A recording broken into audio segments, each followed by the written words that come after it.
Hello বন্ধুরা, দেখো আজকে করব তালের পরোটা। তার জন্যে আটা আর ময়দা নিয়ে নিয়েছি। তোমরা চাইলে যে কোনো একটা দিয়ে করতে পারো। এবারে দিয়ে দেব চিনি আর লবণ দিয়ে একটু মিশিয়ে নেব। তারপরে দিয়ে দেব নারকেল কোড়া। নারকেলটা দিলে খেতে খুব ভালো লাগে পরোটাগুলো। এবারে একটু মেখে নিয়ে তারপরে দিয়ে দেব তাল। এই আটা মাখতে কোনো জল দেব না, তাল দিয়েই মাখতে হবে। আগে কিছুটা দিয়ে দেখব কতটা লাগে, তারপরে আবারও দেব। আমার ভিডিওগুলো যদি ভালো লাগে লাইক শেয়ার কমেন্ট করে উৎসাহিত করো, আর পুরো ভিডিওটা দেখার অনুরোধ রইল। আরও একটু লাগবে, পুরোটাই দিয়ে দিলাম।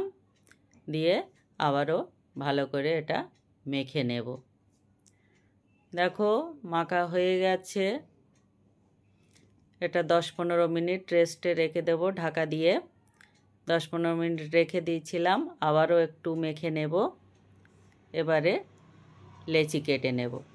এই লেচিগুলো রুটির মতো বড় করে কাটলেই হবে। এবারে বেলে নেব।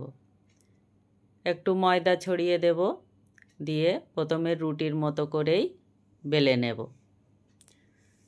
তারপরে এটাকে ভাঁজ করে ত্রিকোণ আকৃতি করে আবারও বেলে নেব।